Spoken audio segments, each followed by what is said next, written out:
Hello my दोस्तों, welcome back to my channel Ayushi Bansal. और आज से हम स्टार्ट करने वाले हैं हमारी revision series of GST. Yes, इसमें हम सारे चैप्टर्स कवर करने वाले हैं, मतलब बेसिक से लेकर एडवांस तक, चैप्टर 1 से लेकर चैप्टर एंड तक। ठीक है, तो स्टार्ट करें। आइए स्टूडेंट, पहली बात आती है कि ये टैक्स क्या होता है। चलो मान लिया जी जीएसटी है, इनकम टैक्स है, लेकिन टैक्स क्या होता है। देखो स्टूडेंट, टैक्स होता है एक पैक्यूनियरी बर्डन। अब ऐसा है क्या कि आप अपनी मर्जी से टैक्स देना चाहते हैं, गवर्नमेंट लीजिए हमसे टैक्स ले लीजिए, नहीं ना, वॉलंटरी बेसिस पे तो हम में से कोई भी नहीं देना चाहता। तो इसीलिए एक पैक्यूनियरी बर्डन है। पैक्यूनियरी बर्डन का मतलब जो कि गवर्नमेंट ने इंडिविजुअल्स या प्रॉपर्टी ऑनर्स या किसी भी पर्सन पर इम्पोज किया हुआ है। ठीक है, तो it's not a voluntary payment. अब ये क्यों लगाया जाता है, बात आती है स्टूडेंट्स। तो देखो, टैक्स अगर मैं कहूँ तो कुछ नहीं है, ये वो मनी है जो कि गवर्नमेंट को देनी होती है। मैम गवर्नमेंट क्यों लगा रही है ये टैक्स? क्योंकि उन्हें हमें पब्लिक सर्विसेज प्रोवाइड करनी है। जैसे कि गवर्नमेंट हॉस्पिटल्स हो गए, अब वहाँ पे कितना कम चार्जेस वो लेते हैं, तो उनको भी तो कुछ रेवेन्यू चाहिए। उनका ये टैक्स जो होता है यही उनका सोर्स ऑफ रेवेन्यू बनता है। ठीक है, ब्रिजेस हो गए, रोड्स बना रहे हैं, वो अब रोड बनाते हुए आपके पास आते हैं, रोड बन रही है आपके घर के बाहर की, हमको जो है पैसा चाहिए, नहीं ना। तो वो ये जो टैक्स होता है इसी को वो पब्लिक सर्विसेज के लिए यूटिलाइज करते हैं। अब आता है नेक्स्ट, टैक्स कितने तरीके का होता है। तो टैक्स के स्टूडेंट दो टाइप्स होते हैं, एक होता है डायरेक्ट टैक्स, एक होता है इनडायरेक्ट टैक्स। अब स्टूडेंट्स, रिवीजन स्टार्ट करते टाइम पर एक बात ध्यान रखना, आपके पास ऐसा नहीं कि टैक्स में कई स्टूडेंट्स कहेंगे मैम पूरा ना सजेस्टेड आंसर जैसा लिखा था, इंस्टीट्यूट ना मार्क्स नहीं देता। ऐसा कुछ नहीं है स्टूडेंट्स। हमें लगता है हमने सजेस्टेड आंसर लिखा, लेकिन हम कई बार की वर्ड्स लिखने भूल जाते हैं।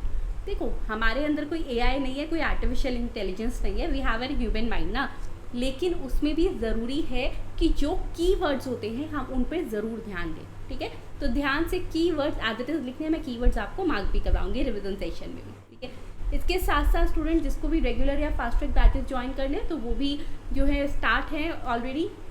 आप डिस्क्रिप्शन में जो है लिंक दिया हुआ है मेरी ऐप का, वहाँ से जाके ज्वाइन कर सकते हैं। ओके, चलो अब स्टार्ट करते हैं। यहाँ पे कितने टाइप का टैक्स होता है, यानी how many types of taxes are there. तो स्टूडेंट दो टाइप्स हैं टैक्सेस की, एक होता है डायरेक्ट टैक्स और सेकेंड होता है इनडायरेक्ट टैक्स।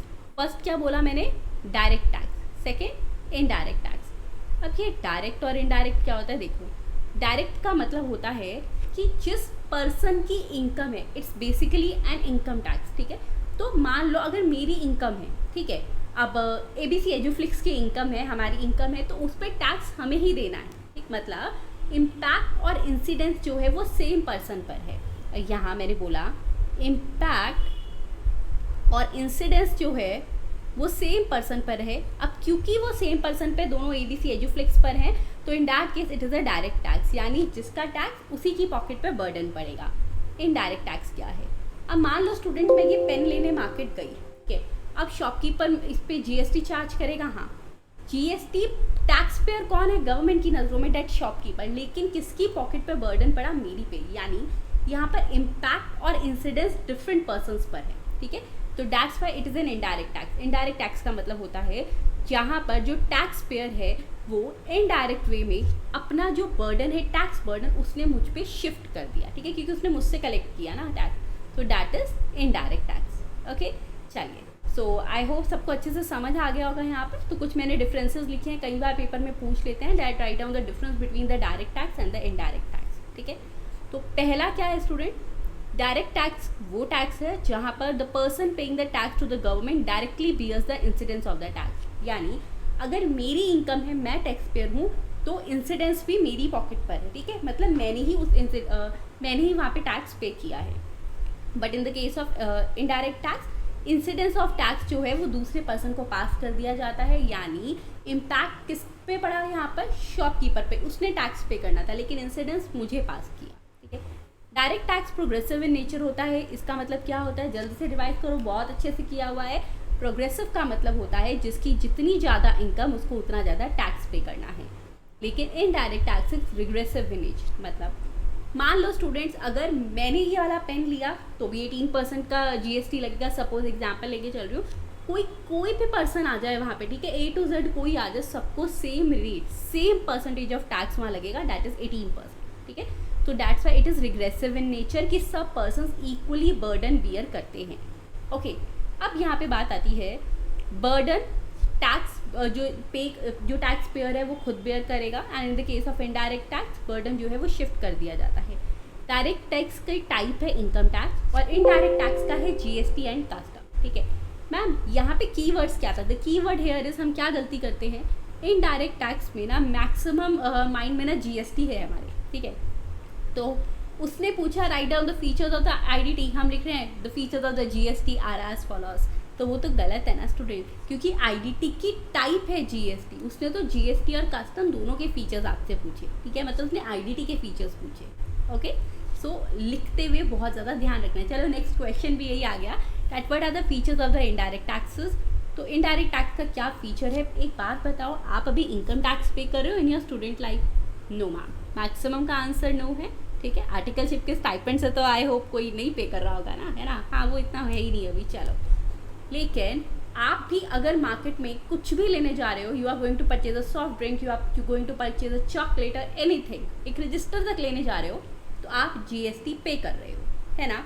यानी आईडीटी इनडायरेक्ट टैक्स पे कर रहे हो। दैट्स वाई स्टूडेंट, जो आईडीटी है ना, ये गवर्नमेंट के रेवेन्यू का मोर देन 50% बनता है। येस, अगर गवर्नमेंट का रेवेन्यू मान लो एग्जाम्पल जितना भी होगा, उसका मोर देन 50% इनडायरेक्ट टैक्सेस से आता है, क्योंकि मैक्सिमम जनता ये पे कर रही है। ठीक है, तो it's an important source of revenue for the government. Second आता है, ये जो इनडायरेक्ट टैक्स होता है किस पे लगता है? इनकम पर नहीं मैम, किस पे लगता है? गुड्स और सर्विसेज पे। अब मैम गुड्स एंड सर्विसेज क्यों नहीं लिखा आपने, कॉमोडिटीज वर्ड क्यों यूज़ किया? Because it is an indirect taxes, इसमें कस्टम भी तो है ना, तो इसीलिए हमने दोनों को मिला के the word we use is commodities and services. Clear? तो ये टैक्स जो है कॉमोडिटीज एंड सर्विसेज पे है। थर्ड, इसमें बर्डन शिफ्ट हो जाता है, जैसे कि स्टूडेंट जब मैं पेन लेने गई तो शॉपकीपर ने अपना बर्डन मुझ पे शिफ्ट कर दिया, मैंने पे किया।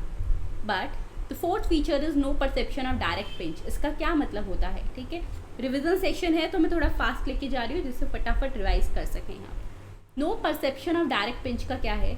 एक बात बोलूँ, आप भी सुबह से कभी भी मार्केट गए हो ना, तो वो जीएसटी आप पे कर आए हो, यानी you have paid the IDT, लेकिन ना आपको ना ऐसा नहीं कहा उसने, आपको कहीं डायरेक्ट पिंच नहीं हुआ कि हाँ यार मेरे को जो है गवर्नमेंट को जाकर ये टैक्स पे करना पड़ा। इसी के अलावा, इसी के रिवर्स में आपको इनकम टैक्स पे करना पड़ता है, गवर्नमेंट को ना टैक्स पे करना है, वो हमें डायरेक्ट पिंच होता है। ठीक है, क्योंकि यहाँ पे हमें लग नहीं रहा, but we are actually paying the tax to the government. Okay student, so इसके केस में टैक्स पेयर को जो है वो परसीव नहीं होता direct pinch while paying the indirect taxes. Clear? क्योंकि वो जनरली जो होता है ना हमारी प्राइस में, एमआरपी में इनबिल्ट होता है। फिर आता है इन्फ्लेशनरी। एक बात बताओ, पहले कोई प्रोडक्ट मान लो ये जो पेन है ये 100 रुपीज़ का था, अब इस पर जीएसटी लग गया 18%, यानी अब ये मुझे मिलेगा 118 में। तो जीएसटी लगने की वजह से जो ऑलराउंड जो प्राइस स्पाइरल हुआ, इसका मतलब प्राइस में इन्फ्लेशन आया। Clear? Wider tax page, white is wider tax page. तो देखो इनकम टैक्स हर कोई पे नहीं कर रहा, but majority of the product और सर्विसेज पर आईडीटी लगता है जो हम सब पे कर रहे हैं। सो इसका टैक्स पेज वाइडर है, कंपैरेटिवली वाइडर है। अब आता है promote social welfare.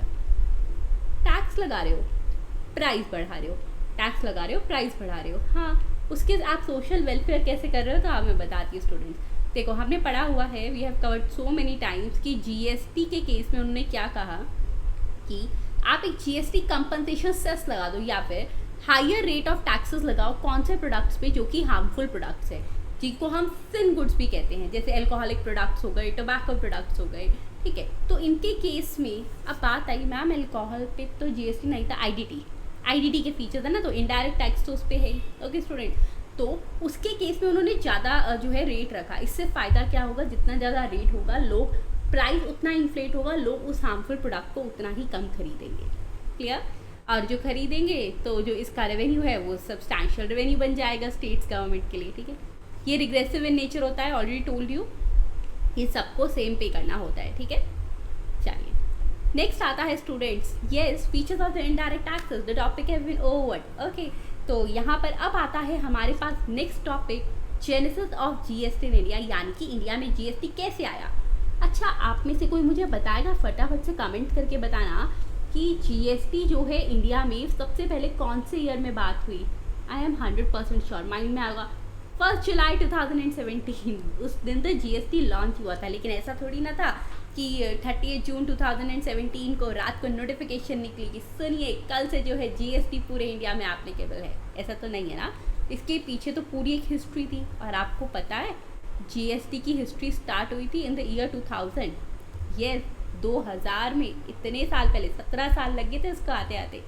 So students, in the year 2000 जो उस टाइम के prime minister, respected prime minister, उन्होंने जीएसटी का कंसेप्ट इंट्रोड्यूस किया और उन्होंने तभी एक कमेटी डिज़ाइन कर दी, जीएसटी मॉडल इंडिया में लेकर आओ। फिर स्टूडेंट 2006 में उस टाइम जब बजट आया, यानी 2006 में कौन सा बजट आया 2006-07 के लिए, तब बोला गया कि देखो अब 1 अप्रैल 2010 से जो है जीएसटी अप्लाई हो जाएगा। बट हाँ, नहीं हुआ, there are so many reasons behind it, और वो जो है आगे आगे चलता रहा। फिर ईयर 2006 गया, 2010 में ये नहीं हो पाया, तो ईयर 2014 में एक कॉन्स्टिट्यूशन बिल, कौन सा था वो याद करो, मैंने बोला एमसीक्यू में आने के बहुत चांसेस है, मैंने आपको क्लास में भी बता रखा है। Constitution 122nd amendment bill Lok Sabha में इंट्रोड्यूस किया। फिर स्टूडेंट 2016 में इस बिल में अमेंडमेंट्स होते होते होते होते ये अगस्त 2016 में एक एक्ट बना, कॉन्स्टिट्यूशन 101st अमेंडमेंट एक्ट, ठीक है। देन सितंबर 16 में फर्स्ट जीएसटी काउंसिल मीटिंग हुई। मार्च 17 में जीएसटी काउंसिल ने कहा CGST, SGST, IGST, UTGST and compensation cess bill लेकर आते हैं, ठीक है। कंपनसेशन सेस बिल यानी जीएसटी कंपनसेशन सेस। अप्रैल 17 में ये सब एक्ट्स पास हो गए। मई 17 में जीएसटी काउंसिल ने सारे रूल्स रिकमेंड कर दिए, उनका काम ही है रिकमेंडेशंस देना, ठीक है। देन 30 जून 2017 को स्टूडेंट सारी स्टेट्स ने एसजीएसटी एक्ट पास कर दिया था, लेकिन कौन सी एक स्टेट थी जिसने नहीं किया था? JNK, जम्मू एंड कश्मीर में। देन 1 जुलाई 2017 जीएसटी लॉन्च हुआ याद है ना? बिल्कुल, यस। बट देन JNK ने तो एसजीएसटी एक्ट पास नहीं किया था, तो 8 जुलाई 2017 को एसजीएसटी एक्ट JNK ने भी पास कर दिया, और अब वो जर्नी कंटिन्यू ही है, ठीक है। तभी आज हम इसे पढ़ रहे हैं। तो आई होप सबको जेनेसिस अच्छे से समझ आ गया होगा। मैम जेनेसिस में से क्या आने के सबसे ज़्यादा चांसेस हैं?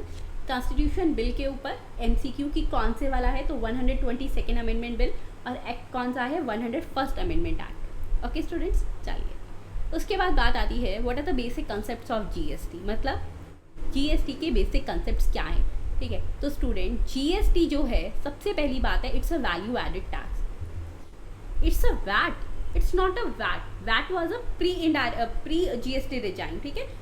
यहाँ पर वैल्यू एडेड टैक्स का मतलब है कि जितनी जितनी वैल्यू एडिशन हो रही है और and each and every stage उतने पे ही टैक्स लग रहा है, ठीक है। तो जैसे कि स्टूडेंट्स मान लो अब कोई भी पर्सन है, ठीक है, उसने 100 रुपीज़ का कोई प्रोडक्ट परचेज किया। ओके चलो मैं आपको ना एक एग्जांपल देके समझाती हूँ। उस एग्जांपल से आपको सारे कंसेप्ट्स क्लियर हो जाएंगे। फटाफट से एग्जांपल सुनो। यस, तो स्टूडेंट्स मान लीजिए यहाँ पर एक है मैन्युफैक्चरर, ठीक है, एक है होलसेलर, ये है रिटेलर और ये है कंज्यूमर। ऐसी चलती है सप्लाई चेन। मैन्युफैक्चरर ने कोई प्रोडक्ट बनाया 100 रुपीज़ का, जीएसटी लग गया उस पर कितना 18% सपोज, तो ये पड़ा 118 का। ओके उसके बाद स्टूडेंट उसने यही प्रोडक्ट जो है होलसेलर को सप्लाई किया।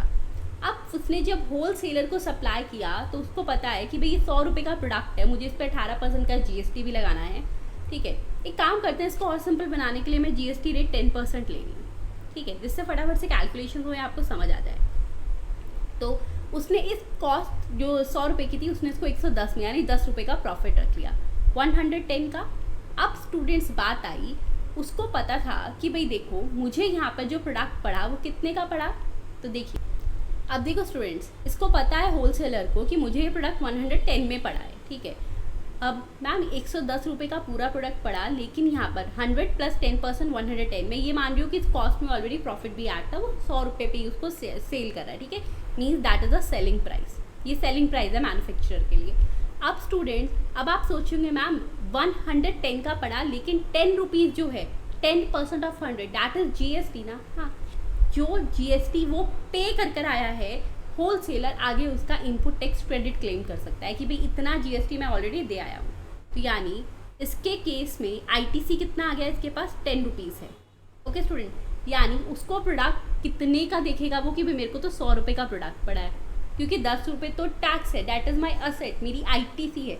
मैं क्लेम कर लूँगा बाद में गवर्नमेंट से कि जब मुझे टैक्स पे करना होगा। एक बार एग्जाम्पल पूरा समझ लो, उसके बाद आई एम 100% श्योर आपको पूरा एग्जाम्पल बेसिक कंसेप्ट सब समझ आ जाएंगे। ठीक है, फिर अब उसने इस पर मान लो स्टूडेंट 10 रुपये का प्रॉफिट लगाकर आगे वो इसको सेल कर रहा है, यानी वो अपनी सेलिंग प्राइस यहाँ पर रख रहा है कितनी, वो कह रहा है कि मैं सेलिंग प्राइस रखूँगा 120 रुपीज़, 20 रुपये का प्रॉफिट लगा दिया। अब जब रिटेलर को 120 रुपये में दे रहा है, 10% का GST चार्ज करेगा, यानी रिटेलर से टोटल उसने 132 रुपीज़ दिए, 120 प्लस 10% दैट इज़ 12 रुपीज़। ठीक है, अब स्टूडेंट्स रिटेलर के पास प्रोडक्ट आया है 132 रुपीज़ में। ठीक है, ओके, लेकिन इसमें से ITC कितना है मैम, ITC इज़ 12 रुपीज़। अब स्टूडेंट्स यहाँ पे पता है, देखो अब इस केस में रिटेलर के लिए क्या बन गया, रिटेलर के लिए वहाँ पर इनपुट टैक्स क्रेडिट आ गया 12 रुपीज़ का, दैट इज़ 10% ऑफ 120 उसने जो पे करा है। अब उसको पता है कि भाई मेरे पास 12 रुपये की तो एक तरीके से एक असेट है, इनपुट टैक्स क्रेडिट है, वो तो ठीक ही है। ठीक है, लेकिन साथ के साथ में अब रिटेलर ने मान लो कस्टमर को सोचा कि चलो मैं भी इसको 20 रुपीज़ का जो है एक प्रॉफिट ऐड कर लेता हूँ, मुझे 120 रुपये में मिला है, मैं 140 चार्ज कर लूँगा। ठीक है, 10% का GST लगाया, कितना हो गया students, 140 plus 14 rupees that is 154 rupees. अब कस्टमर ने पूरे कितने पैसे पे करे हैं, 154। मैम क्या कस्टमर के पास ITC है? पहली बात तो स्टूडेंट्स कस्टमर को कोई इनपुट टैक्स क्रेडिट नहीं मिलता, अल्टीमेट कंज्यूमर को, रीज़न उसके पास GST रजिस्ट्रेशन नंबर नहीं होता। ठीक है, तो उसको कंजम्पशन कर रहा है, अपने बिजनेस के लिए यूज़ नहीं कर रहा ना। ITC तब अलाउड होगा if it is use in the course और फर्दरेंस ऑफ बिजनेस। ओके, तो इट मीन्स यहाँ से एक कंसेप्ट क्लियर हो गया कि जो फाइनल बर्डन है वो कंज्यूमर बॉर्न करता है। एक बात ध्यान रहेगी हमेशा कि फाइनल बर्डन कंज्यूमर बॉर्न करता है। अब बात आती है कि एक वैल्यू एडिड टैक्स है, जरा वो देखें कैसे है। आइए स्टूडेंट्स, तो देखो in the very first case manufacturer के पास कितनी वैल्यू एडिशन है, क्योंकि वही फर्स्ट चेन सप्लायर है, 100 रुपीज़, तो उसने इसी के ऊपर 10% का GST जो है चार्ज हुआ उसका, that is 10 rupees. Okay student, चलो उसके बाद यहाँ पर होलसेलर की कितनी वैल्यू एडिशन है मैम, वैल्यू एडिशन उसको ना 100 में मिला था और उसने 120 में सेल किया, यानी अगर देखूँ तो 20 रुपये की वैल्यू एडिशन है। चलो ठीक है, अब देखते हैं उसको टैक्स कितना पे करना है। उसको गवर्नमेंट को जाकर टैक्स देना है 120 का 10% दैट इज़ 12 रुपीज़, जो उसने रिटेलर से चार्ज करा। आपने रिटेलर से GST लिया, गवर्नमेंट को दोगे ना, पॉकेट में तो नहीं रखोगे, तो 12 रुपीज़। पर जब वो गया गवर्नमेंट के पास, उसने कहा सुनो गवर्नमेंट 12 रुपये पे करने हैं आपको, लेकिन मैं 10 रुपये ऑलरेडी मैन्युफैक्चरर को पे कर आया हूँ, मेरे पास 10 रुपये का ITC है, -10 2 रुपीज़। ठीक है, रिटेलर ने कितना पे करना था गवर्नमेंट को, 140 का 10% 14 रुपीज़ जो कस्टमर से चार्ज करा। वो कहता है देखो जी 140 मतलब 14 रुपीज़ माइनस 12 रुपये का मेरे पास ITC है जो मैं होलसेलर को पे कर आया हूँ, तो कितना आया 2 रुपीज़। ठीक है, अब देखते हैं टैक्स एक्चुअल में लगा कितना। देखो स्टूडेंट वैल्यू एडिशन कितनी थी 20 रुपीज़, तो इट इज़ 20 इंटू 10% 2 रुपीज़, तो अल्टीमेटली वैल्यू एडिड पे सिर्फ टैक्स लगा, क्योंकि हर स्टेज पर जो है चेन क्रेडिट मिलती रही, ITC मिलता रहा। ओके, रिटेलर ने भी 20 रुपये का वैल्यू एडिशन किया था, 120 में मिला था, 140 में सेल आउट किया, तो 20 रुपये पर 10% 2 रुपये। समझ आ गया बात? चलो अब इसी कंसेप्ट से हम हमारे सारा जो बात है इसको रिवाइज करेंगे। ये एक वैल्यू एडिड टैक्स है, proof continuous chain of tax credit है, हमने देख लिया हर स्टेज पर जो है ITC का क्रेडिट मिल रहा है। थर्ड, बर्डन जो है वो फाइनल कंज्यूमर ने बॉर्न किया, ये भी हमने देख लिया। And no cascading of taxes, कैस्कैडिंग का मतलब होता है डबल टैक्सेशन। आपने कहीं देखा टैक्स पर टैक्स लगा? नहीं मैम, टैक्स तो सिर्फ और सिर्फ एक्सक्लूडिंग GST लगा। देखो यहाँ पर एट एवरी स्टेज मैंने टैक्स किस पर लगाया है, 10%। किस पे लगाया स्टूडेंट्स? 120 पर। कैसा कि उसने मतलब 100 रुपीज़ पर देखा प्लस 20 का प्रॉफिट ऐड किया, इस 10% पर लगाया था क्या? नहीं ना, तो ये इसमें डबल टैक्सेशन नहीं होता। हाँ, प्रीवियस इनडायरेक्ट टैक्सेशन में डबल टैक्सेशन था। चलो, तो there is no cascading of taxes. I hope सबको अच्छे से चारों कंसेप्ट क्लियर हो गए होंगे और कभी भी भूलोगे नहीं। ठीक है, नेक्स्ट आता है GST की इंडिया में नीड क्या थी? अरे भाई पुराने वाले सिस्टम में बहुत सारी डेफिशिएंसीज थी, उसको ठीक करने के लिए उसका इलाज आया GST। ठीक है, अब बात आती है जब आपने कह ही दिया पुराने वाले सिस्टम में बहुत सारी प्रॉब्लम्स थी, तो वो डेफिशिएंसीज क्या थी? पहली थी डबल टैक्सेशन। डबल टैक्सेशन का मतलब है स्टूडेंट्स, देखो अब जैसे ना हम पहले रेस्टोरेंट जाते थे, ठीक है, अब हम जाते हैं हमें सिर्फ एक GST चार्ज होता है। पहले जब जाते थे ना स्टूडेंट, तो फूड आइटम्स पर वैट चार्ज होता था, ठीक है, और जो जो उसने सर्विस प्रोवाइड करी है उस पर सर्विस टैक्स लगता था। ओके, लेकिन अब ऐसा नहीं है। लेकिन पहले इसका मतलब 2 तरीके के टैक्सेस लग रहे थे, वैट भी सर्विस टैक्स भी। इसका मतलब कुछ ट्रांजेक्शन्स पे, मतलब जब हम रेस्टोरेंट जाते थे बिल आता था, अब वो उसको डिवाइड करके तो बताएंगे नहीं कि अच्छा आपने 200 रुपये का पिज़्ज़ा खाया, इसमें से 180 का पिज़्ज़ा है, 20 रुपये हमने सर्विस के लगाए, नहीं ना, वो तो इकट्ठा बिल देंगे। उस क्यूमुलेटिव बिल पर वैट भी लगता था और सर्विस टैक्स भी, ठीक है। तो डबल टैक्सेशन अब नहीं है, अब सिर्फ जीएसटी लगता है। अब आप में से अगर किसी को भी लग रहा है मैम सर्विस चार्ज लगता है, service charge is not a tax. वो जो रेस्टोरेंट सर्विस प्रोवाइडर है वो अपनी मर्जी से आपसे लेता है, इनफैक्टली वो आपको लीगली इसके लिए कह भी नहीं सकता, फोर्सफुल नहीं होता वो, ठीक है। या it's not a tax, it a kind of कि उन्होंने अपने सर्विस अपने वेटर्स के लिए आपसे टिप निकलवा ली, सिंपल बात है, ठीक है। किसकैडिंग ऑफ टैक्सेस, पहले वाले सिस्टम में स्टूडेंट्स किसकैडिंग थी, किसकैडिंग का मतलब क्या हुआ, डबल टैक्सेशन। अब मैम ये वाली कैसी है डबल, लिखी तो फर्स्ट में वो थी गुड्स और सर्विस दोनों का टैक्स लग रहा है। इसमें क्या है स्टूडेंट्स, पहले अगर इंटर स्टेट सप्लाई होती थी तो सीएसटी लगता था, इंट्रा स्टेट होती थी तो वैट लगता था, पड़ा हुआ है ना ये, central sale tax and value added tax. अब इसके केस में स्टूडेंट्स सीएसटी और वैट आपस में भी इनका आईटीसी अलाउड नहीं था, क्योंकि सीएसटी का सेंट्रल गवर्नमेंट का डिपार्टमेंट था और वैट का स्टेट गवर्नमेंट का, ठीक है। तो वहाँ पे डबल टैक्सेशन हो जाता था। अब स्टूडेंट्स अब हो गया, नेक्स्ट आ गया कि सेट ऑफ पॉसिबल नहीं है। अब यहाँ पर भी सेम वही बात आ गई कि मैंने आपको बोला कि स्कैडिंग ऑफ टैक्सेस था, मतलब यहाँ पर जो लोडिंग थी वो रिमूव नहीं करी जा रही थी, तो जो है कि स्कैडिंग यानी डबल टैक्सेशन हो रहा था। और कई केसेस में सेट ऑफ पॉसिबल नहीं था, कैसे, जैसे हमने ये वाला केस पढ़ा कि सीएसटी और वैट का आपस में सेट ऑफ पॉसिबल था ही नहीं। पहले बहुत सारे टैक्सेस थे, ठीक है। मैं बताऊँ, मैंने जब अपनी इंटरमीडिएट या फाइनल क्लियर करी स्टूडेंट, तो एट दैट टाइम हमने कितना कुछ पढ़ा, सर्विस टैक्स से सीएसटी हमने पढ़ा, ठीक है। वैट का तो चलो बेसिक आता था, उसके बाद स्टूडेंट ऐसे करके हमें कितने सारे टैक्सेस करने पड़े। अब आपको क्या करना है, सिर्फ और सिर्फ GST and the custom duty, okay. चलो, एक्साइज भी पढ़ना पड़ता था, यस। अब है तो पहले बहुत सारे टैक्सेस होते थे, जो ऐसा नहीं है। Non integration of taxes, non integration of taxes का मतलब क्या होता है, देखो, VAT on goods was not integrated with tax on services at the state level. ये क्या है, इन्होंने यहाँ पर कहा स्टूडेंट्स कि मान लो स्टेट लेवल पर ही वैट लग रहा है और स्टेट लेवल पर ही सर्विस सेक्टर है तो सर्विस टैक्स लग रहा है, उनका भी आपस में कोई इंटीग्रेशन नहीं था। तो इसकी वजह से क्या होता था स्टूडेंट्स, डबल टैक्सेशन हुई और किसकैडिंग हो रही थी, वो सब बातें तो हैं, आपस में उनका इंटीग्रेशन भी नहीं था, ठीक है, कि दोनों स्टेट लेवल के टैक्सेस होते हुए भी उनको वो नहीं कर पा रहे थे। ओके स्टूडेंट, चलिए अब नेक्स्ट हमारे पास आता है just VAT out, non vatable. Non vatable का क्या मतलब है, वही सेम, मतलब ना बात वही सेम है, बस उसको अलग अलग पॉइंट्स बना के लिख दिया। कैस्कैडिंग में भी सेम पॉइंट आ रहा है, ठीक है, डबल टैक्सेशन में भी सेम। नॉन वैटेबल का मतलब है भाई जो सीएसटी था ना वो नॉन वैटेबल था, उसका वैट के साथ एडजस्टमेंट नहीं था। ओके स्टूडेंट, तो आई होप सबको ये अच्छे से समझ आ गया होगा, कोई भी डाउट नहीं होगा, clear. In fact student the basic यहाँ पर आपको मैं बता दूँ कि नॉन इंटीग्रेशन ऑफ टैक्सेस में एक बात और ध्यान से सुनो, ठीक है, which was a practical point, कि जो सर्विस टैक्स था ना स्टूडेंट वो सेंट्रल लेवल टैक्स था, और आपको पता है सर्विस सेक्टर कितना ग्रोइंग सेक्टर है, इसकी वजह से स्टेट, मैंने आपको कहा कि स्टेट लेवल पे दोनों टैक्सेस, इनफैक्ट था क्या ना, स्टेट लेवल पे तो वो थे ही नहीं, सर्विस टैक्स सिर्फ सेंट्रल लेवल पर था, दोनों का इंटीग्रेशन नहीं था आपस में। इसकी वजह से स्टूडेंट्स क्या होता था, स्टेट गवर्नमेंट को बहुत ज़्यादा लॉस भी होता था, ठीक है, उनका टैक्स जो बेस है वो इरोड हो रहा था, कि उनको तो कोई सर्विस टैक्स मिल ही नहीं रहा था वहाँ पे। ओके, नेक्स्ट आता है framework of GST as introduced in India. कुछ बातें पढ़ते हैं जीएसटी के बारे में। इंडिया ने डुअल जीएसटी मॉडल अपनाया, क्या मतलब, जीएसटी 2 तरीके के होते हैं मॉडल्स, एक सिंगल जीएसटी मॉडल, एक dual GST model. Single GST model मतलब है सिर्फ एक गवर्नमेंट टैक्स लगा रही है। डुअल जीएसटी मॉडल इंडिया ने अडॉप्ट किया, कैसे किया, क्योंकि यहाँ का फेडरल स्ट्रक्चर है, यहाँ पर सेंट्रल गवर्नमेंट भी टैक्स लगा रही है, स्टेट गवर्नमेंट भी।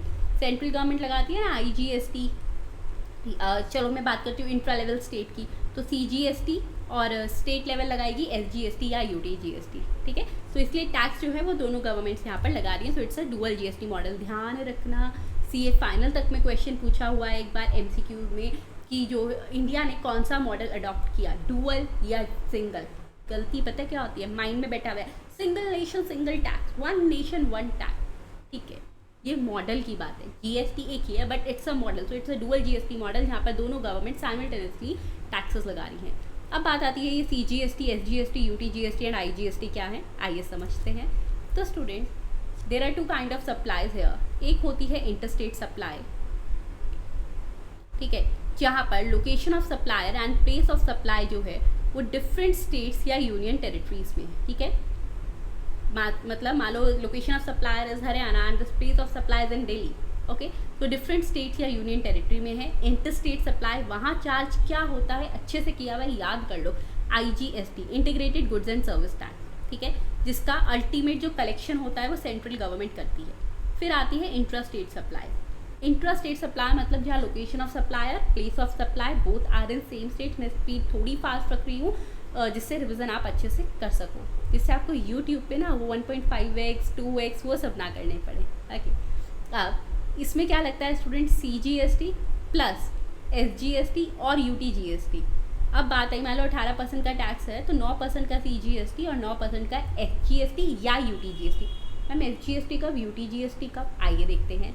तो स्टूडेंट्स हमारे पास अगर कोई स्टेट है तो SGST लगेगा CGST के साथ, CGST तो लगेगा, that's a central level collection, ठीक है। उसके बाद यूनियन टेरिटरीज की बात करते हैं। अब स्टूडेंट्स हमने पढ़ा हुआ है यूनियन टेरिटरीज, ठीक है भाई, लक्षद्वीप हो गई, चंडीगढ़ हो गई, वो सब बातें।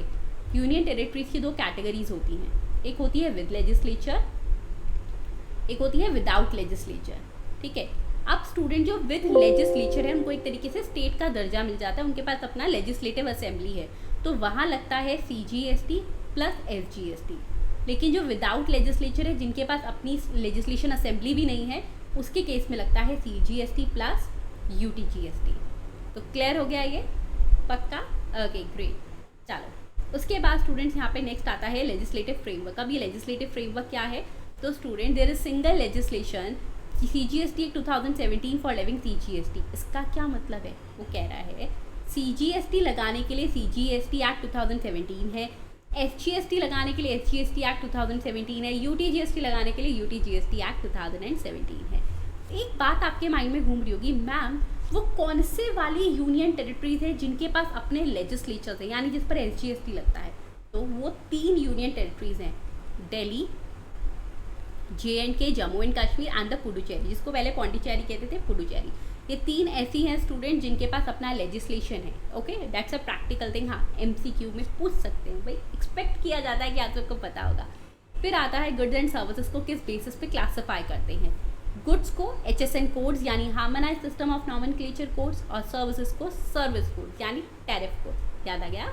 नेक्स्ट आता है GST में किसको रजिस्ट्रेशन लेना है। तो हर वो सप्लायर, चाहे वो गुड्स का है, चाहे सर्विसेज का है, चाहे दोनों का है, जो एक टैक्सेबल सप्लाई कर रहा है। टैक्सेबल सप्लाई मतलब जिस प्रोडक्ट पे, सर्विस पे GST चार्ज होता हो, अगर उसकी एग्रीगेट टर्नओवर, टोटल टर्नओवर उस पर्टिकुलर फाइनेंशियल ईयर में थ्रेशोल्ड लिमिट को एक्सीड कर जाती है, तो वहाँ पे उसको रजिस्ट्रेशन करवाना पड़ता है। थ्रेशोल्ड लिमिट कितनी है, गुड्स के केस में कितनी है, सर्विसेज के केस में कितनी है, ये सब बातें करेंगे रजिस्ट्रेशन चैप्टर में, ओके स्टूडेंट। नेक्स्ट आता है seamless flow of credit. Seamless flow of credit का मतलब होता है कि हर लेवल पर कॉन्टिन्यूस जो है वहाँ पर टैक्स क्रेडिट्स मिल रहे हैं, ITC मिल रहा है, ये हम ऑलरेडी कर भी चुके हैं। एक बात ध्यान रखना, बहुत बार पूछा जाता है GST कैसा टैक्स है। GST is a destination based consumption tax.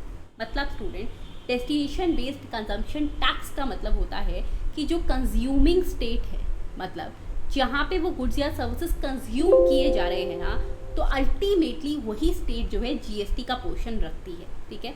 मतलब मान लो स्टूडेंट्स हरियाणा से सप्लाई होकर कुछ दिल्ली में जा रहा है, ठीक है, तो कंजम्पशन दिल्ली में हो रही है ना, तो अल्टीमेटली जो कौन सी वाली स्टेट, कौन सी वाली गवर्नमेंट जो है उसको रखेगी GST को after all the ITCs and all that, तो स्टूडेंट्स वो दिल्ली गवर्नमेंट। क्लियर, समझ आ गया।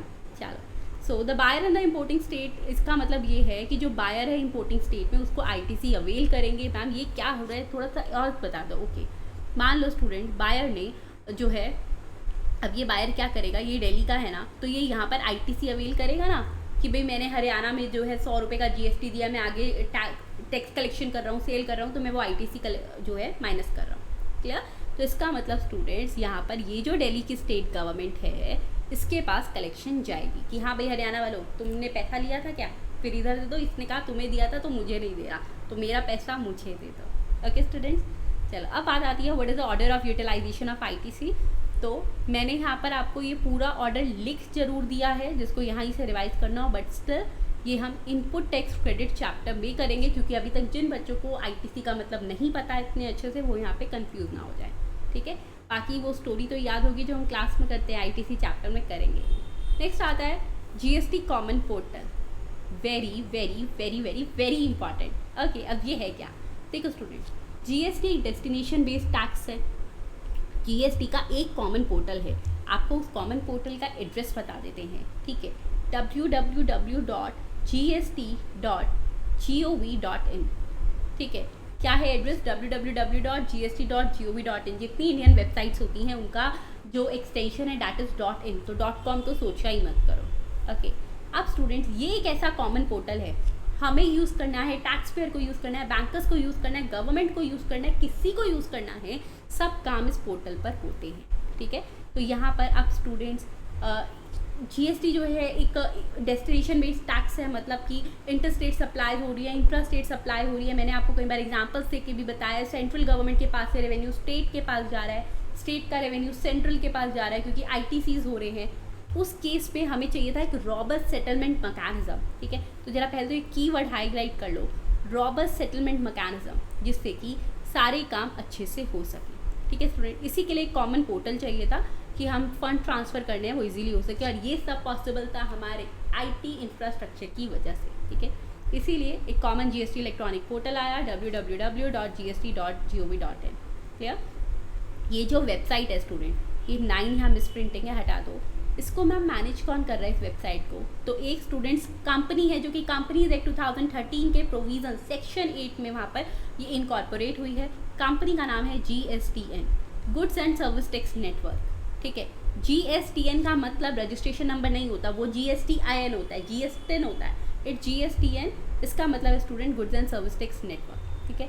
गवर्नमेंट वेबसाइट है, ये गवर्नमेंट कंपनी है, इनफैक्ट किस लिए बनाई गई है, जिससे कि कॉमन और शेयर्ड आईटी इंफ्रास्ट्रक्चर हो सके, वही पूरा जीएसटी कॉमन पोर्टल देख रहे हैं। तो मैम इस जीएसटीएन के फंक्शंस क्या हैं, पहले तो बता दूँ, ये क्वेश्चन मोस्ट एक्सपेक्टेड क्वेश्चन है एग्जामिनेशन में, ठीक है। क्या क्या काम करते हैं, ए से लेके जेड तक सारे काम देखेंगे, ए से लेके जेड तक सारे काम देखेंगे। आइए देखते हैं क्या क्या। तो स्टूडेंट्स आप देखते हैं कि ये फंक्शंस हैं क्या आखिर जीएसटीएन के। तो देखो, पहला हो गया, मैंने बोला A to Z भी सारे काम उन्हीं के हैं, तो सबसे पहले स्कूल में एडमिशन लेना पड़ेगा ना। हाँ, तो यानी कि फैसिलिटेशन रजिस्ट्रेशन वो प्रोवाइड करवाते हैं, फैसिलिटेट करते हैं। उसके बाद अच्छा, अब मैंने बोल दिया प्रोवाइड, अब आप लिख दोगे provide. Student, provide is not the correct word, the key word here is facilitating registration, क्योंकि उसमें क्या होता है, वो सारी चीज़ें चेक करते हैं, ऑथेंटिक है या नहीं है, और ऐसा तो नहीं है कि फेक एड्रेस दे रहा हो, ऐसा ना हो कि CBDT में पैन ही रजिस्टर ना हो, वो सब चीज़ें, ठीक है। फिर आता है जो भी रिटर्न्स हम फाइल करते हैं वो सेंट्रल और स्टेट अथॉरिटीज़ को फॉरवर्ड करते हैं। फिर हमारा IGST की कंप्यूटेशन और सेटलमेंट करते हैं, टैक्स पेमेंट मैच करते हैं बैंकिंग नेटवर्क्स के साथ। मतलब मैंने बोल दिया थी मैंने 10,000 पे कर दिए, बैंक के साथ चेक करना पड़ेगा ना कि ये भी है या नहीं, ठीक है। और जो भी वेरियस MIS रिपोर्ट्स है, MIS का मतलब होता है मैनेजमेंट इंफॉर्मेशन सिस्टम रिपोर्ट्स, वो प्रोवाइड करते हैं गवर्नमेंट को, जिसके बेसिस पर गवर्नमेंट को हमारी इन्फॉर्मेशन पता चलती है। टैक्स पेयर प्रोफाइल का एनालिसिस करते हैं कि ये किस तरीके से GST पे कर रहा है, क्या है, कुछ डिफ़ॉल्ट्स हैं, नहीं है, ठीक है। तो नेक्स्ट हमारे पास बात आती है GSPs और ASPs। अब ये क्या है GSPs और ASPs, देखो GSP का मतलब है GST सुविधा प्रोवाइडर्स, ASP का मतलब होता है स्टूडेंट्स एप्लीकेशन सुविधा प्रोवाइडर्स, ठीक है। तो अब जरा देखें ये दोनों हैं क्या। आइए देखो, अब इतना सारा काम था तो GSTN ने यानी goods and service tax network ने क्या किया, उन्होंने कुछ इंफॉर्मेशन टेक्नोलॉजी इनेबल्ड सर्विसेज और कुछ फाइनेंशियल टेक्नोलॉजी कंपनीज़ को गैदर किया, इकट्ठा किया, ठीक है। और इन सबको मिलाकर वो बोलते हैं GSP, दैट इज़ GST सुविधा प्रोवाइडर्स, ठीक है। तो GSPs के पास स्टूडेंट GST सिस्टम का पूरा असेस होता है और उन पर कैपेबिलिटी होती है कि वो एप्लीकेशंस डेवलप कर सकें जो कि यूज़ करनी है टैक्स पेयर्स ने GSTN के साथ इंटरेक्ट करते टाइम। मैम मतलब आप देखो, जैसे स्टूडेंट्स वहाँ पर ना एक हमारे पास प्रैक्टिकली क्या होता है, जैसे ही हम हमारा पैन मेंशन करते हैं तो CBDT के डाटाबेस के साथ वो इंटरेक्ट हो जाता है, मर्ज मतलब मैच होता है। तो ये सब कुछ काम, वो सब एप्लीकेशंस हमें चाहिए ना, तो ये सब कुछ प्रोवाइड करते हैं GSP, ठीक है, GST सुविधा प्रोवाइडर। अब GST सुविधा प्रोवाइडर्स ने बहुत सारी एप्लीकेशंस डेवलप करी, जिनके बहुत सारे फीचर्स थे, लाइक रिटर्न फाइल हो सकती थी उनसे, हमारा परचेज रजिस्टर्ड डाटा जो है रिकनसाइल हो सकता था। मतलब हमने परचेज़ कर ली, जल्दी बोलो मैंने क्या सिखाया था आपको क्लास में, परचेज़ करेंगे हम, GST पे करेंगे तो वो हमारी GST 2A 2B में शो होगा उसका ITC वगैरह, ठीक है। तो वो सब कुछ ऑटो पॉपुलेट करता है। उसके बाद स्टूडेंट्स ऐसी बहुत सारी एक्टिविटीज़ हैं, मॉनिटर करना, सब कुछ करना कि वो काम करता है, ठीक है। Monitoring in the respect of कि वो जो है हमारी कंप्लाइंस एक्टिविटीज़ चेक करता है कि हमने सारा कुछ कंप्लाई किया या नहीं, ठीक है। They may also provide role based access, वो रोल बेस्ड असेस भी देते हैं हमें। मैम रोल बेस्ड असेस मतलब मान लो स्टूडेंट्स हमें चाहिए कि हम हमारा इनवॉइस अपलोड करें, तो वो हमारा रोल है ना, उन्होंने हमें उसके बेसिस पर एक एप्लीकेशन दे दी, रिटर्न फाइलिंग एप्लीकेशन दे दी। उसके बाद जो कंपनीज़ को डिफरेंट वर्क करना होता है वो सब एप्लीकेशन उन्होंने प्रोवाइड कर दी, ठीक है। नेक्स्ट स्टूडेंट्स बात आती है कि GSP जो है, अच्छा हाँ एक बात, applications for tax professional, as a tax professional जब हमने हमारे क्लाइंट का GST कंप्लाइंस देखना है कि क्या क्या रह गया, अच्छा ये वाली जो है एक्टिविटी, अभी activity in the sense not the cricket and the football, activity in the context of कि उसकी GST या 3B फाइल करनी है या सब, तो वो सब उसके टैक्स प्रोफेशनल्स के लिए भी वो बहुत ज़्यादा हेल्पफुल रहता है, ठीक है। अच्छा मैम टैक्स प्रोफेशनल के लिए वैसे कैसे हेल्पफुल है, तो मैं आपको बता दूं, जब हम लोग GST किसी की रिटर्न फाइल करते हैं तो बेसिकली व्हाट वी प्रेफर इस कि एक काम करते हैं, हमारा जो अपना सिस्टम होता है, लाइक हमारे पास कोई ERP है, एंटरप्राइज रिसोर्स प्लानिंग है, ठीक है, या कोई एग्जिस्टिंग अकाउंटिंग पैकेज है, कोई भी ABC या कोई भी, तो वो उसके साथ GST सिस्टम को इंटीग्रेट कर पाता है कि हमने अपना डाटा फाइल किया अपने अकाउंटिंग सॉफ्टवेयर में और वो GST के साथ इंटीग्रेशन हो जाएगा, ठीक है। तो ये सब एप्लीकेशन भी GSP ने दी। GSP is actually an additional channel जो कि हमें हेल्पफुल रहता है, अवेलेबल है टैक्स पेयर्स के लिए कि वो कुछ काम और कर सके, ठीक है। कुछ सर्विसेज ऑप्शनल दे दी, आपको लेनी है लो, नहीं तो ले। मैम अब GSPs भी किसी की हेल्प करते हैं, हाँ जी स्टूडेंट देखो, GSTN ने हेल्प ली GSPs की, GSPs हेल्प लेते हैं ASPs की, एप्लीकेशन सर्विस प्रोवाइडर्स की। अब इनका क्या काम है, ये एज एन एक्ट लिंक करते हैं, वो एप्लीकेशन द्वारा डेवलपमेंट में हेल्प कर रहे हैं ना, तो ASPs act as a link between tax payer और GSPs, इन दोनों के बीच में ये एक लिंकेज का काम करते हैं, ठीक है स्टूडेंट्स। आई होप सबको अच्छे से समझ आ गया। नेक्स्ट अब हमारे पास टॉपिक आता है कि कंपनसेशन सेस क्या होता है। अरे कंपनसेशन सेस ना नाम से समझ आता है कुछ तो कंपनसेट कर रहा है, देखते हैं। तो अब देखते हैं स्टूडेंट्स, अब देखते हैं कि वो किस तरीके का कंपनसेशन प्रोवाइड करते हैं। GST compensation cess, it is actually a compensation to states. देखो जब GST आया ना तो स्टेट गवर्नमेंट को बहुत सारा लॉस हो रहा था, क्योंकि स्कैडिंग बंद हो चुकी, यानी डबल टैक्सेशन, इंटीग्रेशन स्टार्ट हो गया, तो उसकी वजह से टैक्स जो है अब कंपेरेटिवली टैक्स पेयर्स को कम पे करना होता है, ठीक है। तो उसके लिए स्टूडेंट्स क्या किया गया कि भाई स्टेट रेवेन्यू, स्टेट के जो रेवेन्यू है उसको भी लॉस नहीं होना चाहिए, उनको कहा हम आपके रेवेन्यू लॉस को कंपनसेट करने के लिए एक GST कंपनसेशन सेस लगा देते हैं, जो बेसिकली बोला था GST आने से 5 ईयर्स तक एप्लीकेबल होगा, बट प्रैक्टिकली अब और ज़्यादा जो है एक्सटेंड हो गया है, ठीक है। एक बात बताओ, हर काम के लिए रिकमेंडेशन कौन देता है मैम, GST काउंसिल, ठीक है। तो इसके लिए भी GST काउंसिल ने रिकमेंडेशन दी कि देखो आप ऐसा ऐसा कर दो। 5 साल के लिए लगाया था लेकिन 5 ईयर्स तो हो चुके हैं, तो अभी भी ये ऑन गोइंग है, इसको और ज़्यादा एक्सटेंड कर दिया है, ठीक है। कौन लगाता है GST कंपनसेशन सेस, तो ये सिर्फ और सिर्फ, मैं दोबारा बोल रही हूँ, चाहे इंटरस्टेट सप्लाई हो चाहे इंट्रास्टेट हो, ये सिर्फ और सिर्फ सेंट्रल गवर्नमेंट नोटिफाई करती है कि भाई देखिए इस प्रोडक्ट पे लगेगा और इस प्रोडक्ट पे नहीं लगेगा, क्लियर। इसको गवर्न कौन करता है, GST सेस एक्ट 2017 का कौन सा पार्ट, कंपनसेशन टू स्टेट्स, ठीक है, कि स्टेट्स को कंपनसेशन प्रोवाइड करें। अब बात आई कि मैम क्या ये GST कंपनसेशन सेस है, ये रेट्स क्या लगते होंगे, तो स्पेसिफाइड रेट्स जो हैं उस सेस एक्ट में उन्होंने दे दिए, सब पर लगता है नहीं, फिर फ़ायदा क्या है GST के आने का, जो भी स्पेसिफाइड कुछ लग्जीरियस आइटम्स है या जो डीमैरिड गुड्स हैं, यानी कि जो हार्मफुल गुड्स हैं उनके ऊपर लगाया है, जैसे pan masala, tobacco, aerated waters. Aerated waters का मतलब होता है सोडा वाले वाटर्स, ठीक है, चलो, जिसमें से फिल्स वाली साउंड आती है, तो इस तरीके से लगा दिया। उसके बाद हाँ, या फिर जो high luxury and motor cars हैं उन सब पे कंपनसेशन कब तक दिया था, उन्होंने कहा था कि भाई 5 साल तक होगा, बट प्रैक्टिकली अभी भी ऑन गोइंग है, ठीक है। फिर बात आती है GST या tax on goods and services, मतलब GST किस पे लगा किस पे नहीं लगा, आइए देखते हैं। सिर्फ और सिर्फ एक गुड्स ऐसा है जिस पर GST ना तो लगा था, ना लगा है, ना लगेगा, ठीक है। आज की डेट तक तो यही फैसला है गवर्नमेंट का कि जी ना तो लगा था, ना लगा है, ना लगेगा। अब ऐसी कौन सी है, तो that is alcoholic liquid for human consumption, ठीक है। इसी के लिए स्टूडेंट्स देखिए, इट इज़ वेरी प्रैक्टिकली कि एविडेंट कि हमें पता है कुछ स्टेट्स में अल्कोहल बैन है, कुछ में नहीं है। क्यों, क्योंकि सेंट्रल गवर्नमेंट ने अपने हाथ में पावर ही नहीं रखी। उन्होंने कहा देखो ये जो है हम GST से भी बाहर रख रहे हैं, हम इस पर क्या करेंगे, alcoholic liquid for human consumption को पूरी पावर स्टेट गवर्नमेंट को दे दो और इस पर प्री इनडायरेक्ट टैक्सेशन रेजाइम लगाओ। मतलब जब कुछ वो मैन्युफैक्चर होगी तो उस पर एक्साइज ड्यूटी लगेगी, और क्योंकि स्टेट गवर्नमेंट के पास पावर है तो स्टेट एक्साइज ड्यूटी लगेगी। Excise duty are of 2 types ना, स्टेट एंड सेंट्रल, तो स्टेट वाली लगेगी। फिर जब वो सप्लाई होगा तो अगर इंटर स्टेट सप्लाई है तो CST लगेगा, सेंट्रल सेल्स टैक्स, और इंट्रा है तो वैट लगेगा। क्लियर। नेक्स्ट आती है, अब ये वाली category was the only one category जिस पे ना था ना है ना लगेगा।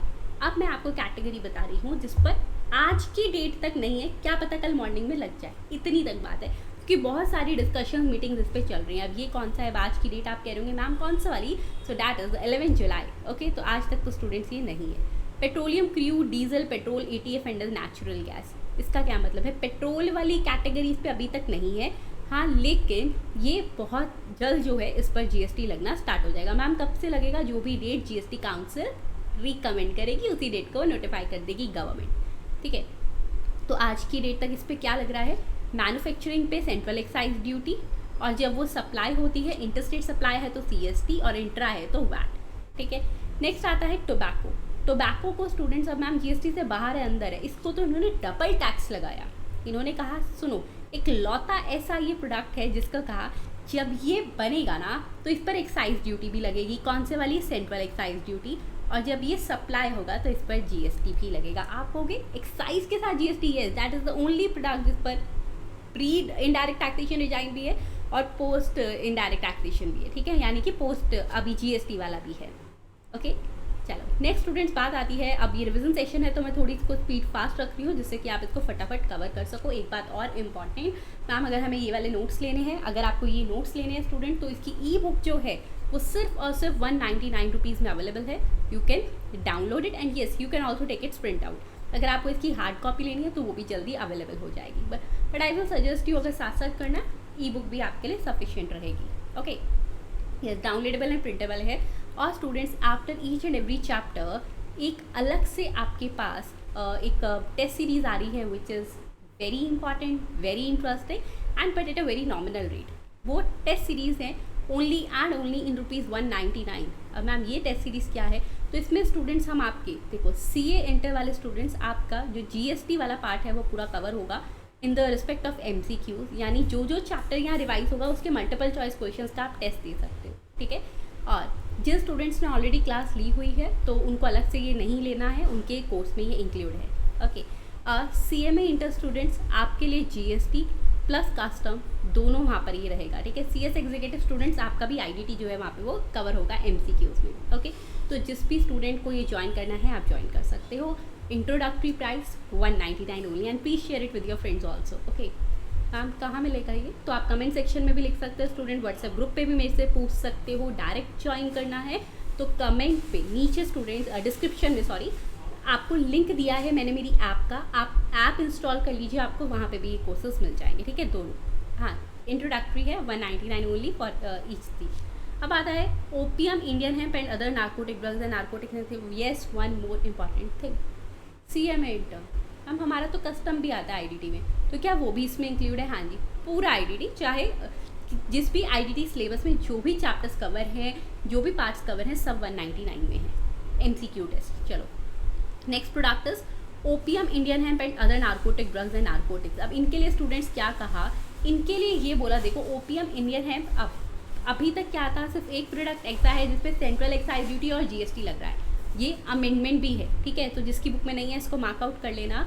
ये एक ऐसा प्रोडक्ट है, सिर्फ एक प्रोडक्ट जिस पे एक्साइज ड्यूटी, टोबैको पे भी तो सेंट्रल है ना, तो इस पे मैन्युफैक्चर पे स्टेट एक्साइज ड्यूटी, और स्टूडेंट जब ये सप्लाई होता है तो GST से वो लगता है। ठीक है, फिर आता है रियल एस्टेट सेक्टर।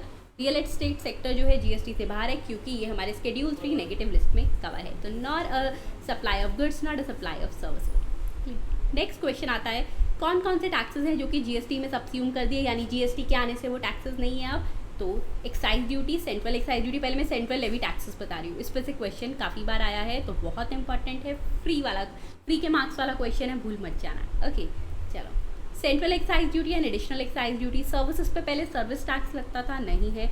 फिर स्टूडेंट जो मेडिसिनल प्रॉपर्टीज़ थी उसके लिए एक्साइज ड्यूटी लगती थी under medicinal and toilet preparation act, वो भी अब नहीं लगता। CVD and special CVD that is countervailing duty नहीं है अब, ठीक है। नेक्स्ट आता है this is a part of customs, पढ़ा हुआ है हमने, अब नहीं लगता। Central sale tax CST interstate supply पे नहीं लगता।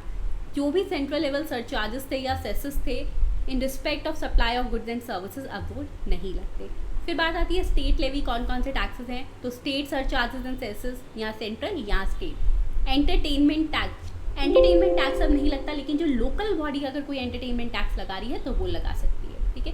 Tax lottery, betting and gambling पे अब नहीं लगता क्योंकि ये GST में आ चुका है, ठीक है। एंट्री टैक्स, एंट्री टैक्स हाँ किसी भी तरीके का अगर एंट्री टैक्स है लाइक द ऑक्ट्रॉय होता था पहले, ठीक है, या कोई परचेज टैक्स है वो नहीं लगता। वैट और सेल टैक्स नहीं लगता क्योंकि GST आ गया। लग्जरी टैक्स नहीं है, पहले लग्जरियस आइटम्स पे अलग से लग्जरी टैक्स लगता था, अब नहीं लगता, GST में ही कंपनसेशन में डाल दिया उनको, ठीक है ना। फिर एडवर्टीजमेंट पे कोई टैक्सेस नहीं है, ओके स्टूडेंट्स, क्योंकि उनको सर्विसेज माना जाता है और GST लगता है। अब बात आएगी, ये तो था, अब कौन कौन से टैक्सेस नहीं है।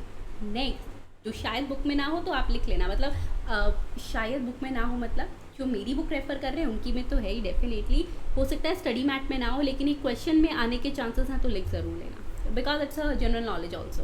तो टैक्सेस कौन से हैं जो GST आने के बाद भी कंटिन्यू हैं। बेसिक कस्टम ड्यूटी, क्योंकि किसका है, कस्टम का। एक्सपोर्ट ड्यूटी अभी भी लग रही है। स्टैम्प ड्यूटी, प्रॉपर्टी अगर सेल परचेज हो रही है उस पर GST नहीं लग रहा, अभी बताया real estate sector schedule 3 negative list पार करा उसको GST से, तो इस पर अभी भी प्रॉपर्टी टैक्स लगता है, स्टैम्प ड्यूटीज़ लगती हैं। इलेक्ट्रिसिटी जितनी भी ड्यूटीज़ हैं वो सब लग रही हैं। उसके बाद एंटरटेनमेंट टैक्स, हाँ ये क्या था। अब स्टूडेंट्स तो बात सुनो, मैंने कहा ना कोई एंटरटेनमेंट टैक्स अब नहीं लगता, लेकिन लोकल बॉडी वाला लगता है, तो वही लिखा है entertainment tax which is levied by the local body. फिर अल्कोहल और पेट्रोलियम प्रोडक्ट्स पे आज भी एक्साइज ड्यूटी, वैट, CST लग रहा है। आपने यहाँ पे टोबैको और ओपियम वाला क्यों नहीं लिखा, क्योंकि वो कहीं ना कहीं GST में कवर है, तो उसको आप यहाँ नहीं लिखोगे। नेक्स्ट आता है GST आने से क्या क्या बेनिफिट्स हुए, ठीक है। So actually GST is a win win situation for the entire country, it mean पूरी कंट्री को फ़ायदा ही फ़ायदा हुआ है, ठीक है। इसमें स्टूडेंट्स मैंने इसको डिवाइड कर दिया, पहला कि इकोनॉमी को क्या फ़ायदा हुआ, सेकंड हमने बात करी कि हम इससे किस तरीके से जो है टैक्स स्ट्रक्चर सिंप्लीफाई हो गया, फिर हमने बात करी टैक्स कंप्लाइंसेस कैसे इजी हो गए, और फोर्थ हम बात करेंगे ट्रेड एंड इंडस्ट्री को कैसे कैसे फ़ायदा हुआ, ठीक है। तो फटाफट रिवाइज करें, ओके। अच्छा, अगर क्लास अच्छी लग रही है तो इसको लाइक कर लो, कमेंट करके ज़रूर बताना कैसी लग रही है, and please share it with your friends also, okay. चलो, एंड ये स्टूडेंट्स अगर आपने चैनल सब्सक्राइब नहीं किया तो जल्दी से सब्सक्राइब कर लेना, जिससे जो भी आगे नोटिफिकेशन आएंगी you will get it for sure. और मेरे सारे सोशल मीडिया हैंडल्स पे आप जो है मेरे को फॉलो कर सकते हो। अब बात है इकोनॉमी को क्या क्या बेनिफिट है।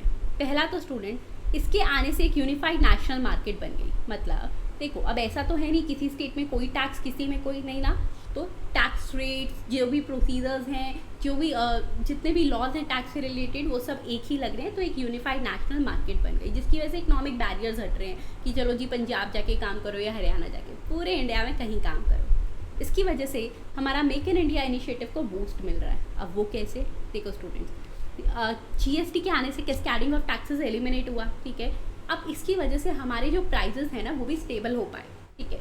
और उसके लिए हम जो है कम्पीट कर पा रहे हैं अब नेशनल लेवल पे, क्या हम इंटरनेशनल लेवल पे भी हमारे प्रोडक्ट जाते हैं, राइस कितना एक्सपोर्ट होता है एंड ऑल, ठीक है। तो उसकी वजह से इंडिया एक मैन्युफैक्चरिंग हब बन गया और हमारे मेक इन इंडिया इनिशिएटिव को जो है वो बूस्ट मिला। अब बूस्ट मिला तो इन्वेस्टमेंट्स ज़्यादा आने लग गई, इन्वेस्टमेंट्स आने लग गई तो एम्प्लॉयमेंट अपॉर्चुनिटीज़ बढ़ गई, ठीक है। तो ये फ़ायदा हुआ है हमारी किसको, इकॉनमी को। GST के आने से इकॉनमी को क्या फ़ायदा हुआ, तो एम्प्लॉयमेंट अपॉर्चुनिटीज़ बढ़ी तो GDP इंक्रीज हो गई, ठीक है ना। फिर स्टूडेंट बात आई कि किस तरीके से इसने टैक्स स्ट्रक्चर को सिंप्लीफाई कर दिया, बिजनेस करना ना आसान हो गया। क्यों, क्योंकि अब सारे लॉ प्रोसीजर्स टैक्स रेट जो है वो अक्रॉस द कंट्री जो है वो यूनिफॉर्म है ना, तो हम जो बिज़नेस करना होता है वो इसीलिए ईजी हो गया। एक तो इतने सारे टैक्सेस हट के यार अब सिर्फ GST रह गया ना, तो उसको हम इजीली जो है रिटर्न फाइलिंग एंड ऑल कर पाते हैं, ओके। सर्टेनिटी इन टैक्स एडमिनिस्ट्रेशन ये क्या है, अब पूरे इंडिया में गुड्स को HSN के बेसिस पर और सर्विसेज को सर्विस कोड के बेसिस पर जो है वो क्लासीफाई कर दिया, जिसकी वजह से टैक्स एडमिनिस्ट्रेशन में सर्टेनिटी आ पाई, ओके स्टूडेंट। नेक्स्ट आता है इसकी वजह से टैक्स कंप्लाइंसेस कैसे यूज हुआ। दो पार्ट कर चुके हैं हम, इकॉनमी को कैसे फ़ायदा हुआ, सेकंड हमने बात करी कि हमारा टैक्स स्ट्रक्चर कैसे सिंप्लीफाई हुआ, थर्ड पॉइंट है ये टैक्स कंप्लाइंस कैसे ईजी हुआ, ठीक है। अब टैक्स कंप्लाई करना क्यों ईजी हो गया, क्योंकि स्टूडेंट सारा का सारा काम जो है IT से हो रहा है, इंफॉर्मेशन टेक्नोलॉजी कंप्यूटर्स के थ्रू हो रहा है, ठीक है ना। सो सारा प्रोसीजर ऑटोमेटेड हो गया। रिफंड आना है ऑटोमेशन बेसिस पे, कॉल नहीं करनी पड़ती, ऑफिस के चक्कर नहीं काटने पड़ते, रजिस्ट्रेशन ऑटोमेशन बेसिस पे, टैक्स की पेमेंट हो जाती है आईटी के थ्रू, ठीक है। सारा काम हमारा जीएसटीएन ने क्या कर दिया, जीएसटी कॉमन पोर्टल के थ्रू करवा दिया। ओके, इसकी वजह से मैं बोलूँ तो अब लेस पब्लिक इंटरफेरेंस है, हमें टैक्स एडमिनिस्ट्रेशन के पास नहीं जाना होता, जस्ट क्लिक करा यहाँ पर, हर हो गया काम, ठीक है। कंप्लाइंस कॉस्ट रिड्यूस हो गई, क्यों? जितने सारे टैक्सेस उतनी सारी मल्टीपल रिकॉर्ड कीपिंग, अब सिर्फ जीएसटी है तो हमें सिर्फ जीएसटी के लिए रिकॉर्ड्स मेंटेन करने हैं। फिर आता है ट्रेड एंड इंडस्ट्री को कैसे फ़ायदा हुआ।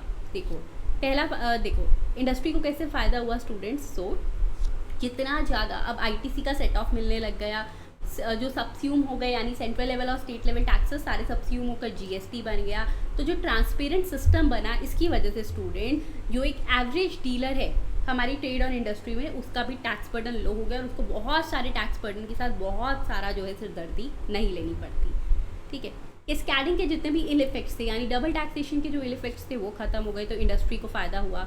स्मॉल ट्रेडर्स और एंटरप्रेन्योर्स को कैसे फ़ायदा हुआ। रजिस्ट्रेशन तब लेना पड़ता है, क्या बताया था मैंने, अगर थ्रेशोल्ड लिमिट क्रॉस हो रही हो, जिनकी नहीं क्रॉस हो रही वो मत लेना, तो उनको जीएसटी भी चार्ज नहीं करना पड़ता। फिर स्टूडेंट्स बात आई कि हमने कंपोजिशन स्कीम के बारे में पढ़ा हुआ है ना, यस ठीक है, जिन्होंने नहीं पढ़ा डोंट वरी, चैप्टर 3 में अच्छे से करेंगे। कंपोजिशन स्कीम ऑल्टरनेटिव स्कीम है स्मॉल टैक्स पेयर्स के लिए, तो उसकी वजह से भी जीएसटी में लोगों को फ़ायदा हुआ। फिर आता है कॉन्स्टिट्यूशनल प्रोविजंस, तो देखो देखते हैं हमारे जय हिंद जय भारत इंडिया के हमारे इंडियन कॉन्स्टिट्यूशन भारत के संविधान के कुछ ऐसे इंपॉर्टेंट आर्टिकल जो कि जीएसटी से रिलेटेड हैं। पहला आता है आर्टिकल 265। आर्टिकल 265 ने बोला है, उसने प्रोहिबिट किया, मर्जी से टैक्स नहीं लगा सकते, there shall be no arbitrary collection of tax, मतलब कोई भी टैक्स जो है नहीं लगा सकता एक्सेप्ट बाय अथॉरिटी, तो अथॉरिटी ही टैक्स लगाएगी।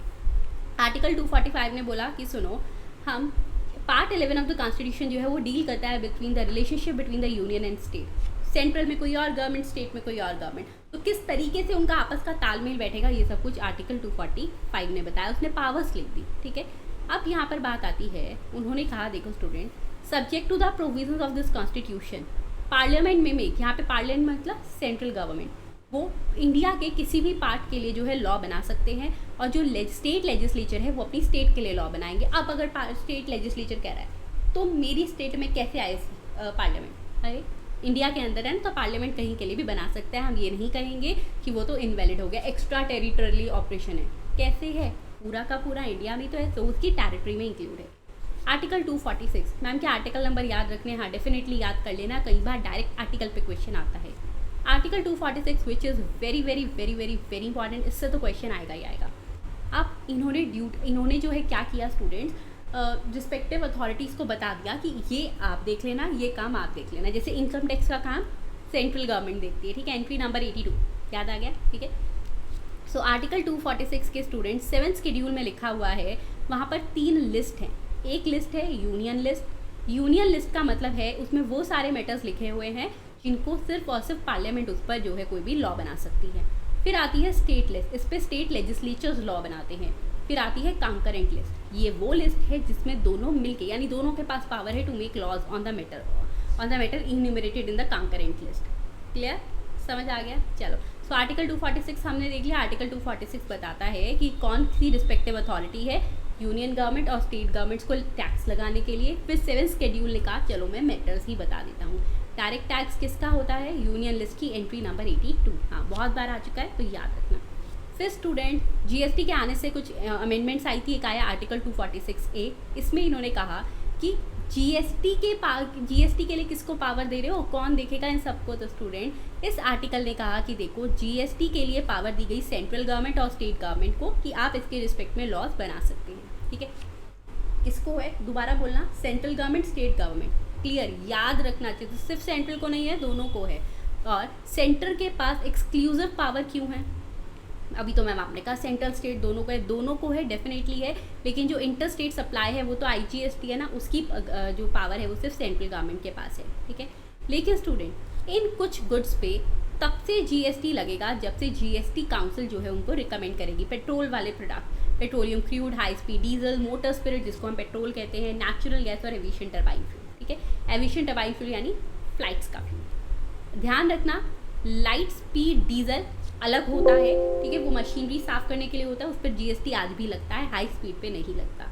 नेक्स्ट आता है आर्टिकल 269A। इन्होंने कहा कि इंटर स्टेट सप्लाई पर कौन जीएसटी लगाएगा और कौन कलेक्शन करेगा। तो स्टूडेंट्स, इंटर स्टेट सप्लाई पर कौन लगाता है, जल्दी से बोलो। इंटर स्टेट पर सेंट्रल गवर्नमेंट, IGST वाला, ठीक है, इसमें यही है। अब इसके साथ साथ आर्टिकल 269A में ही लिखा कि अगर इंपोर्ट करवा रहे हो तो क्या करोगे। अरे इतनी बार आपको क्लास में पढ़ाया, इंपोर्ट को हम मान लेंगे it is deemed to be an inter state supply, और इसको भी हम IGST चार्ज करेंगे। Clear student? तो इंपोर्ट के लिए भी पावर दे दी सेंट्रल गवर्नमेंट को। अब उन्होंने कहा कि जो भी अमाउंट कलेक्ट हो रहा है IGST, वो ITC तो सेटअप होगा ना, SGST या वाइसा वर्सा कहाँ, वो सब तो कुछ होगा, ठीक है। चलो, अब क्या होता है, जब भी सेंट्रल गवर्नमेंट के पास कोई उनका रेवेन्यू आता है तो वो इंडिया के कंसोलिडेटेड फंड का पार्ट बन जाता है, लेकिन जो SGST के लिए या वाइसा वर्सा यूज़ हो रहा है वो कंसोलिडेटेड फंड का पार्ट नहीं बनता। मैं सब कुछ बहुत अच्छे से करवा चुकी, तो आई होप माइंड में रिवाइज होता जा रहा होगा, ठीक है। नेक्स्ट आता है GST काउंसिल, आर्टिकल 279A। अब स्टूडेंट, आर्टिकल 279A ने बताया था GST काउंसिल के बारे में, इस पे से भी क्वेश्चन आना बहुत हाई चांसेस पे रहता है, ठीक है। GST काउंसिल कौन है? GST काउंसिल वो काउंसिल है जो कि हर बात पे सलाह देती है, रिकमेंडेशन देती है। उनकी रिकमेंडेशन के बिना GST में पत्ता भी नहीं हिलता, ठीक है। तो article 279A of the constitution उन्होंने पावर दी थी, आर्टिकल 279A ने पावर दी इंडिया के प्रेसिडेंट को कि आप एक काम करो, ये जॉइंट लिखा हुआ है, पहले तो आप जॉइंट लिखो, ठीक है।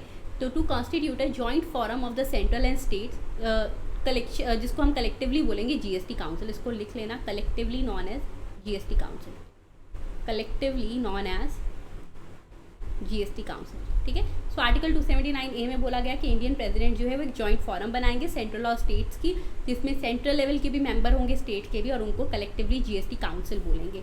काउंसिल में कौन कौन होगा? यूनियन फाइनेंस मिनिस्टर जो होंगी वो इसकी चेयरमैन होंगी, ठीक है। उसके बाद स्टूडेंट्स बात आई, जो भी मिनिस्टर्स हैं इन चार्ज ऑफ फाइनेंस और टैक्सेशन, या कोई भी और मिनिस्टर जिनको कि उनकी स्टेट्स या यूनियन टेरिटरीज ने नॉमिनेट कर दिया, वो सब भी इसके मेंबर्स रहेंगे। यूनियन टेरिटरीज के तब लेंगे अगर वो विद लेजिस्लेचर्स वाले हैं, ठीक है, वरना नहीं पूछ रहे। अब इट मीन्स उनका पावर कुछ और दी गई फिर उन लोगों को, लेकिन जो यूटीज विद लेजिस्लेचर है उनको कहा आप यहाँ के मेंबर बन सकते हो, तो नॉमिनेशन आएगा। फिर जो यूनियन मिनिस्टर हैं of state in charge of revenue, जिसको कि हम फाइनेंस भी कहते हैं कि भाई जो फाइनेंस संभाल रहे हैं स्टेट का, वो भी इसके मेंबर रहेंगे। काउंसिल के क्या क्या फंक्शन है ध्यान रखना। यूनियन फाइनेंस मिनिस्टर जो होती है हमेशा चेयरपर्सन होती है इसकी। काउंसिल के काम क्या है? रिकमेंडेशंस देना on every important issue, like tax rate क्या रहेंगे, एग्जाम्पशन क्या, थ्रेशोल्ड लिमिट क्या, कोई डिस्प्यूट हो गया तो रेजोल्यूशन क्या होगा। GST काउंसिल डिसाइड करती है कंपोजिशन के लिए थ्रेशोल्ड, GST रेट, उसके लेजिस्लेशन, कोई रूल्स एंड नोटिफिकेशन, सब कुछ।